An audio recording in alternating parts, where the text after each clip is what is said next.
नहीं जो पल भर में बदलूं, जमीन से दूर कहीं और निकल जाऊं। पुराने वक्त का सिक्का हूं, मुझे फेंक ना देना, हो सकता है बुरे वक्त में मैं ही चल जाऊं। इस खूबसूरत शेर के साथ मैं सादिया खान आप सबका तहे दिल से इस्तकबाल करती हूं जाने निस्वा में। हमेशा की तरह हाजिर हूं आपके सामने एक नई शख्सियत को लेकर, जिन्होंने तालीम के मैदान में एक नया मकाम, एक नई बुलंदी हासिल की है। कौन है और क्या, आइए सबसे पहले उनकी जिंदगी के सफर पर एक नजर डालते हैं। बहुत गुरूर है तुझको ए सरफिरे तूफान, मुझे भी जिद है कि दरिया को पार करना है। तूफानों से भिड़कर दरिया को पार करने वाली ये शख्सियत है डॉक्टर अंजू सक्सेना। दिल के झरोखों में सपनों को पिरोना एक अलग बात है, मगर उन ख्वाबों को सच करने की कोशिश करना किसी के बस की बात नहीं। मगर कुछ ऐसा ही कर दिखाया है डॉक्टर अंजू सक्सेना ने। बतौर टीचर अपने करियर की शुरुआत करने वाली डॉक्टर अंजू सक्सेना सालों से टीचिंग के इस पेशे में हैं। बतौर executive director Sundardeep group of institution से जुड़ी हुई डॉक्टर अंजू सक्सेना को लिखने का भी बेहद शौक है। डॉक्टर अंजू सक्सेना को अपने कामों के लिए मुख्तलिफ अवार्ड से भी नवाजा जाता है। डॉक्टर अंजू सक्सेना के लिए बस इतना ही कहेंगे, खुद अपने सामने डट जाती हैं जो शख्सियतें, वो जीतती हैं न किसी से न हारा करती हैं। आइए नाज़रीन, जोरदार तालियों से इस्तकबाल करते हैं अंजू साहिबा का। अंजू जी, सबसे पहले तो हम आपका शुक्रिया अदा करते हैं कि आप हमारे इस प्रोग्राम में आई। अंजू जी, हमने आपके बारे में अपनी तमाम खवातीन को बताई है, नाज़रीन को बताई है। तालीम से आपका ताल्लुक बहुत पुराना है। आपकी शुरुआत ही एक टीचर से हुई और आज आप एक एग्जीक्यूटिव डायरेक्टर हैं। तो इतना लंबा सफ़र है, तालीम से ताल्लुक भी आपका बहुत पुराना है। शुरुआत में सोचा था कि मुझे इस फील्ड में जाना है और लड़कियों को ख़ास तौर से तालीम देनी है? बिल्कुल सोचा था, शिक्षक बनने का ही सोचा था, क्योंकि ये एक ऐसा प्रोफेशन है जिससे बाकी सब प्रोफेशंस बाहर जाते हैं। हम लोग हर तरह के स्टूडेंट्स को एजुकेशन देते हैं। शिक्षा से जितने भी लोग जुड़े हैं वो शायद सबसे प्राउड प्रोफेशन फील करते हैं। बिल्कुल, क्योंकि इन्हीं के अंडर पढ़ के लोग आईएएस, आईपीएस, आर्मी, एयरफोर्स सब में शिक्षा से जाते हैं। तो ये एक गर्ल्स के लिए ख़ास तौर से एक नोबल प्रोफेशन है कि वो अपने घर को और अपने प्रोफेशन को बैलेंस कर सकती है जब वो शिक्षा के क्षेत्र से जुड़ी है। समय भी मिलता है, सोच भी बदलती है और आप एक ब्रॉड तरीके से अपनी फैमिली को भी अपब्रिंग कर सकते हैं और अपने स्टूडेंट्स को भी। आपने जो शुरुआत की एक टीचर से की जी, और आज आप एक डायरेक्टर हैं, ये लंबा सफ़र है। नीचे से शुरुआत करी, कितनी मुश्किलात का सामना करना पड़ा? बहुत ज़्यादा तो नहीं, क्योंकि जब हम किसी चीज़ की ठान लेते हैं, ख़ास तौर से मैं महिलाओं के लिए कहूँगी कि वो बहुत डिटरमाइन होती हैं और उनका ब्रेन बहुत फ्लक्चुएट नहीं करता। जब वो किसी चीज़ को करने का ठान लेती हैं तो शायद सबसे ज़्यादा रिजल्ट्स उन्हीं को हैं। जी, मुश्किल आई क्योंकि अभी भी मेल डोमिनेटिंग सोसाइटी है। बिल्कुल, महिलाओं को भी ये सोचना चाहिए कि अगर वो बहुत ऊंचे मुकाम पर हैं तो वो अपनी फैमिली, अपने बच्चों के साथ या अपने पेरेंट्स के साथ उसको कॉम्प्रोमाइज़ करें। ये उनकी पहली ड्यूटी है और अगर उस ड्यूटी को वो अच्छे से निभा रहे हैं तो मुझे नहीं लगता मुश्किलें उनके साथ ज़्यादा दिन रह पाती हैं। बिल्कुल, बहुत सही बात छोड़ दे, बिल्कुल बहुत सही बात है। क्योंकि अगर औरत ये सोच ले कि उसे ये काम करना है और ठान ले तो कोई भी मुश्किल उसका रास्ता नहीं रोक सकती। जी, जिंदगी में बहुत मुश्किलात आई, जैसे आपने कहा कि हर फील्ड में आती हैं। एक टीचर होने के नाते, एक तालीम का एक गहवारा होने के नाते, जब आपने सोचा कि मुझे तालीम देनी है, तो किसका सपोर्ट सबसे ज़्यादा रहा आपकी लाइफ में? एक व्यक्ति को तो नहीं कह पाऊंगी क्योंकि 23 साल का बहुत लंबा समय होता है, तो इसमें मैं कुछ अलग अलग पार्ट पर अलग अलग नाम लेना पसंद करती हूँ। जब हम छोटे थे तो हमारे पेरेंट्स ने हमें तालीम तो दी कि आप अपना पैरों पे खुद खड़े हों और हमें लड़कों की तरह पाला। हिंदुस्तान में थोड़ी परवरिश में अंतर है, लड़के और लड़की में थोड़ा नहीं, काफ़ी अंतर है। अंतर अभी भी है और ये अभी चलेगा। जी, चलेगा। लेकिन उन्होंने हमें लड़कों की तरह पालने में कुछ चीज़ों को बिल्कुल फिक्स किया। अच्छा, कि अपने दायरे में रहते हुए, देखिए लड़कियों की ये गरिमा होती है, बिल्कुल, उस गरिमा को हम लेके चलते हैं। हिंदुस्तान की अपनी संस्कृति है जो ख़त्म नहीं होनी चाहिए। बिल्कुल, और उस संस्कृति में सबसे बड़ा जो कॉप है वो लेडीज़ का, महिलाओं का है। तो अपनी संस्कृति को इंटैक्ट करते हुए मर्यादा का ध्यान रखते हुए उन्होंने हमें एक उच्च शिक्षा की तरफ आगे प्रेरित किया। यहाँ रोल फादर का रहा। अच्छा। अपनी पूरी शिक्षा पूरी करने के बाद जब मैंने अपना एमएससी कंप्लीट कर लिया तो शादी हो गई। शादी हुई तो कंफ्यूजन रहता है कि अब आगे कैसे। एक जो हमारी हिंदुस्तान में जो लड़कियों की परवरिश होती है, आप सब लोग एग्री करेंगे कि लड़कियां शुरू में खुद बहुत ज़्यादा डोमिनेट नहीं कर पाती हैं। डोमिनेंस का मतलब ये नहीं है कि आप जिद करें, लेकिन अपनी बात भी रखने में उनको बहुत समय लगता है। और ख़ासतौर से जब आप शादी करके किसी दूसरी फैमिली में चले घर जाते हैं, और ख़ास तौर से जिसमें अरेंज मैरिज, तो आपके जो कम्युनिकेशन है, जो संवाद हैं, वो बहुत लेट शुरू होते हैं जी। अपने दिल की बात, अपनी इच्छाएं कहने और शेयर करने में समय लगता है। लेकिन उस मामले में मैं बहुत खुशकिस्मत रही।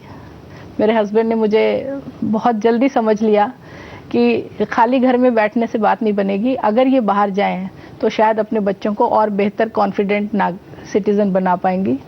तो उन्होंने मुझे सपोर्ट किया। मैंने अपना पीएचडी अपनी शादी के बाद किया। अच्छा, तो इसका मतलब ये है कि आपके हस्बैंड का काफ़ी सपोर्ट रहा। बहुत सपोर्ट रहा, हस्बैंड का सपोर्ट रहा, साथ साथ इन लॉज ने मुझे सपोर्ट किया। ठीक है, हायर एजुकेशन की तरफ जाओ। जब मेरा पीएचडी ख़त्म हो गया तो हम बाहर चले गए। हम बाहर रहे 2 साल। इंग्लैंड में 2 साल बिताने के बाद सोच अंतर आया। अच्छा। सोच में एक सबसे बड़ा अंतर, देखिए, इसीलिए हमें एक दूसरे के कल्चर को शेयर करना चाहिए, जानना चाहिए और देशों में क्या हो रहा है। मैंने अपनी शुरुआत की करियर की एक टीचर के साथ, छोटे बच्चों का स्कूल था 12th तक। बहुत अच्छा लगा। हम लोगों को पता ही नहीं होता हम लोग क्या कर सकते हैं जब तक हम बाहर नहीं जाते। जी अंजू जी, आपसे और भी बहुत सारी बातें करेंगे, लेकिन फिलहाल यहाँ एक छोटे से ब्रेक का। तो नाज़रीन, कहीं मत जाइएगा, अंजू जी से और भी बहुत सारी बातें जानेंगे, उनकी ज़िंदगी के बारे में, तालीम के बारे में, लेकिन एक छोटे से ब्रेक के बाद। ब्रेक के बाद आप सबका एक बार फिर से इस्तकबाल करते हैं जहाने निस्वा में। इस वक्त हमारे साथ मौजूद हैं अंजू जी। अंजू जी, ब्रेक पे जाने से पहले हमने बहुत सारी बातें की।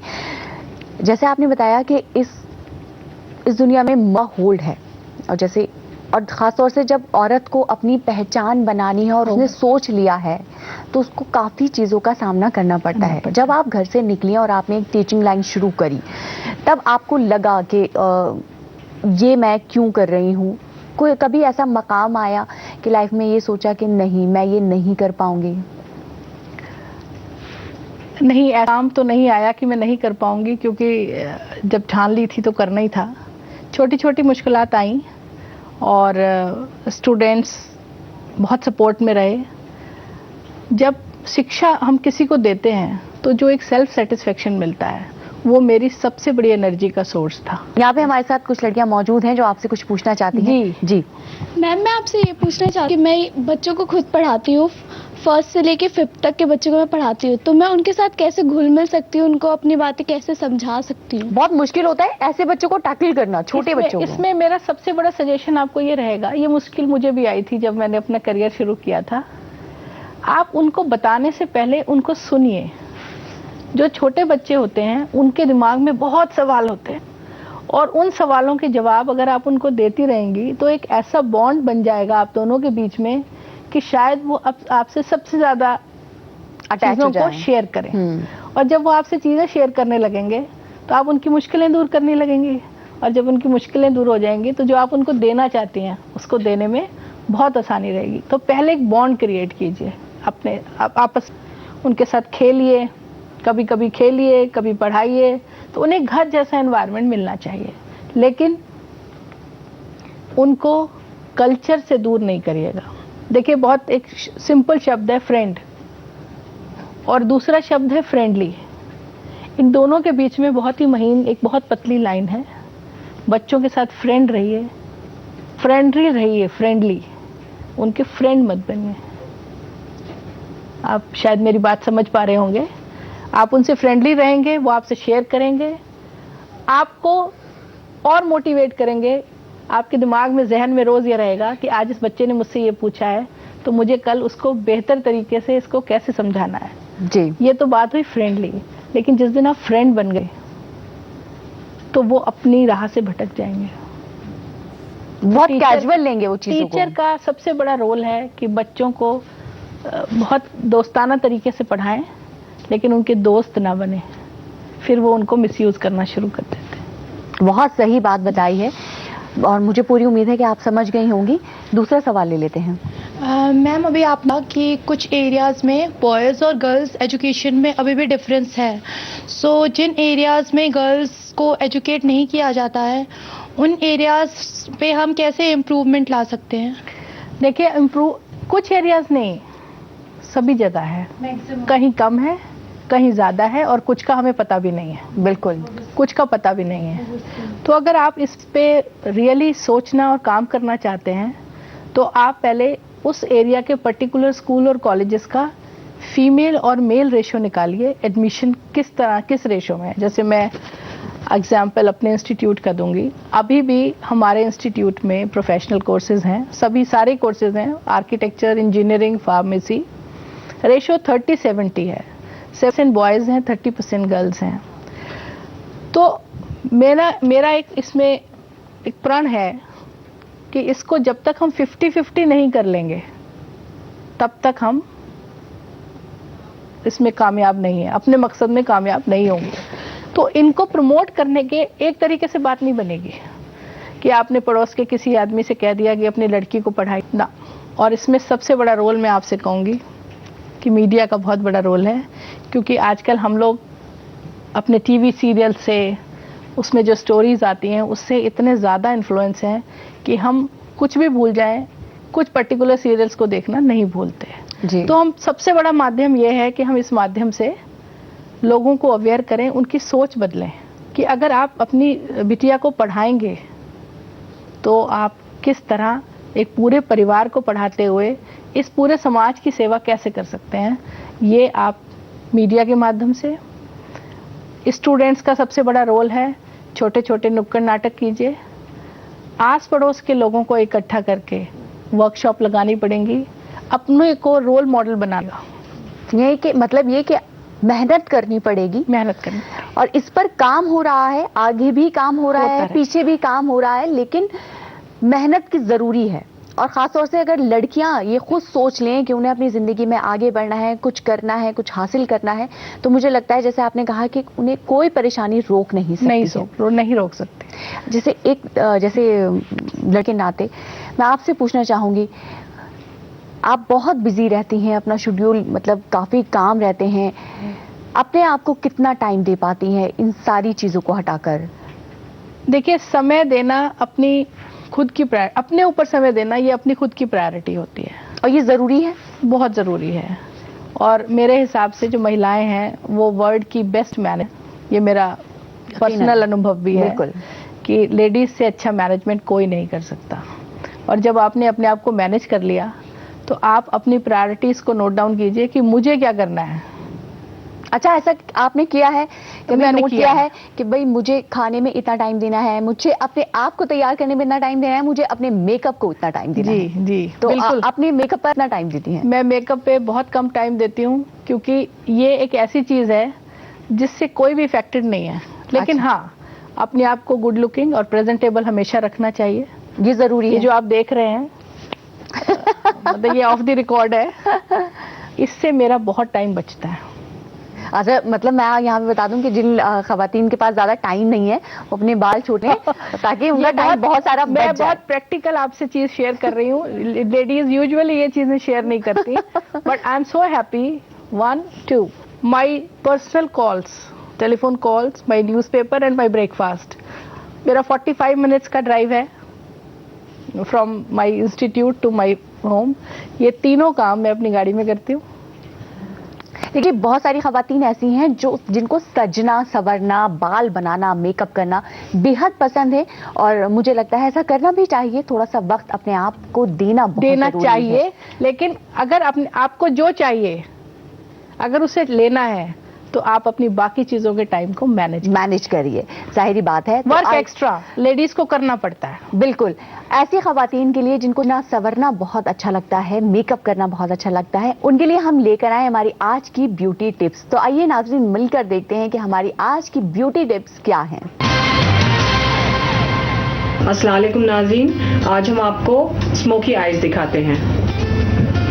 ये देखिए, ये पहले हम आईज पे बेस पे 2 वे जेल लगाएंगे, जिस पे हम कोई भी मेरेंगे, ग्लिटर, शैडो जो भी लगाएंगे वो इस पे काफ़ी देर तक टिका रहता है इस 2-वे जेल से। अब इन्होंने ये ब्लैक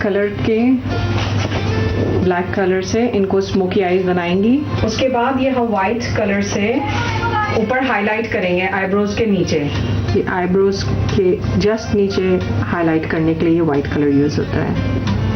अब हम इसके ऊपर लगा रहे हैं, ये जेल लाइनर है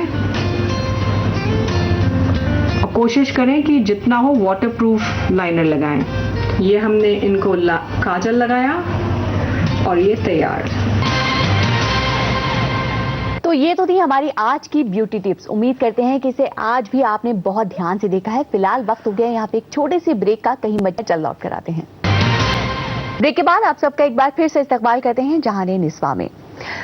जैसे आपने कहा कि आज भी लड़कियां प्रोफेशनल कोर्सेज में कम जा रही हैं, आपको लगता है कि टीचिंग लाइन एक ऐसा प्रोफेशन है जहां पे सिक्योरिटी बहुत ज़्यादा है और लड़कियों के लिए बहुत सेफ है दूसरे प्रोफेशनल कोर्सेज के अलावा या फिर दूसरे फील्ड के अलावा? सिक्योर वर्ड तो मैं नहीं कहूँगी। अच्छा, सिक्योर वर्ड से इसलिए नहीं कहूँगी कि ये गर्ल्स का भी इसमें बहुत मेजर है कि वो अपने आप को एक दायरे में रखते हुए कैसे काम करें। Safety and security her profession में ज़रूरी है, लेकिन किसी भी प्रोफेशन में नहीं है। एक्सप्लॉयटेशन की बात जहाँ तक आती है, अब मीडिया से आप लोग सब वाकिफ़ हैं, मीडिया आपको तरह तरह की न्यूज़ सब दिखाते हैं।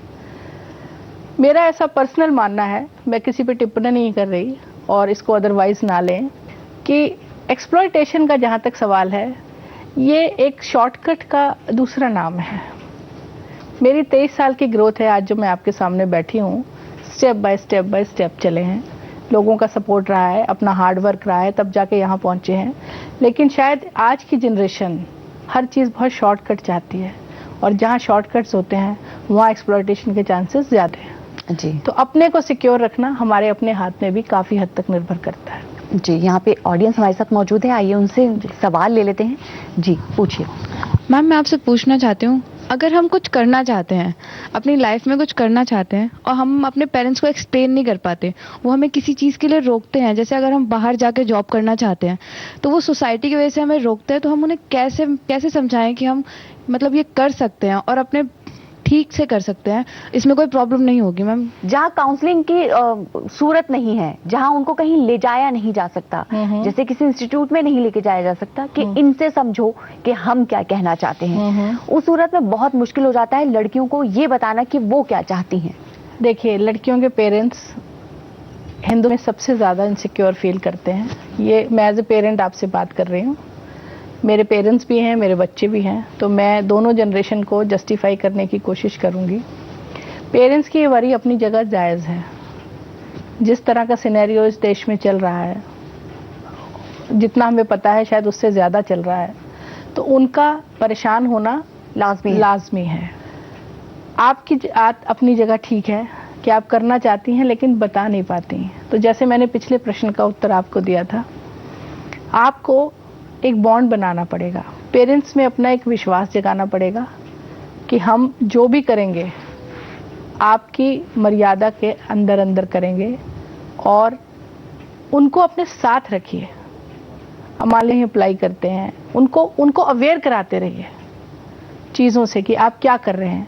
जब वो आपकी डे टू डे एक्टिविटीज़ में शामिल हो जाएंगे तो वो विश्वास, वो बॉन्ड अपने आप ही बन जाएगा और जब ये विश्वास बन जाएगा तो आपको कोई दिक्कत नहीं होगी।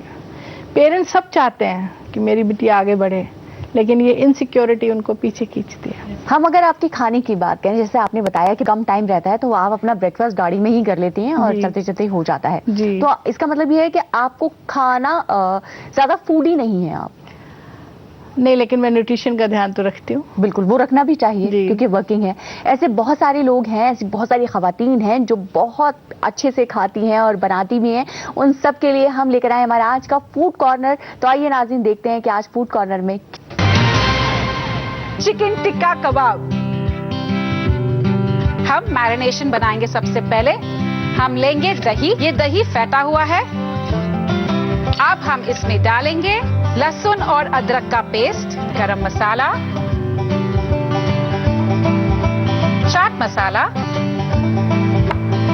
नमक, रेड चिली का पेस्ट जो हमारे कबाब्स को देगी अ नाइस रेड कलर। अब हम इसमें डालेंगे मस्टर्ड ऑयल जो हमारे कबाब्स को अच्छा रोबस्ट टेस्ट देंगे। अब इसमें हम डालेंगे हमारे चिकन पीसेस। अब इस मैरिनेशन को हम 30 मिनट के लिए साइड पर रख देंगे ताकि चिकन के अंदर ये सारे जूस अच्छी तरह सीपन हो जाए। चलिए जल्दी से हम हमारे कबाब्स को रेडी कर लेते हैं। हम इसे बारबेक्यू पर रोस्ट करेंगे। ओके, हमारी कबाब एक्सप्रेस हमारे दूसरे स्टेशन पर सक्सेसफुली पहुंच गई है। चलिए let's prepare a bed of salad. Chutney is a must with kebabs. Wow yummy, मेरे मुंह में पानी आ रहा है।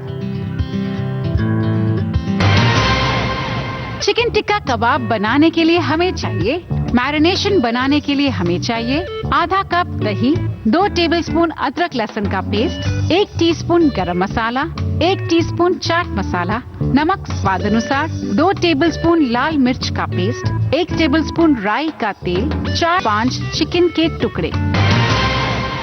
चिकन टिक्का कबाब बनाने का तरीका: एक बोल में दही, अदरक लहसुन का पेस्ट, गरम मसाला, चाट मसाला, नमक और लाल मिर्च का पेस्ट डालकर फेंट लें। अब इसमें राई का तेल मिलाएं। इस मिश्रण में चिकन के टुकड़ों को कोट कर लें और अब इस मैरिनेशन को 30 मिनट के लिए साइड पर रख दें। सीख पर मैरिनेटेड चिकन के पीसेस लगाएं। अब बारबेक्यू पर रोस्ट करें। रोस्ट होने पर सीख को निकाल दें।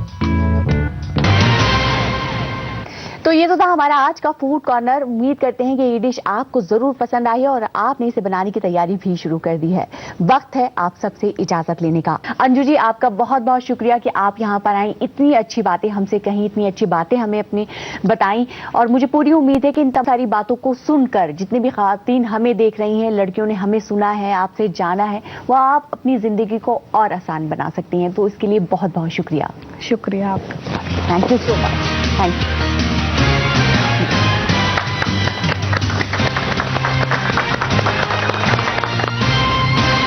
हमारे आज का शुमारा यहीं पर खत्म होता है। अगले शुमारे में फिर से मुलाकात होगी इस शख्सियत के साथ। तब तक अल्लाह हाफिज।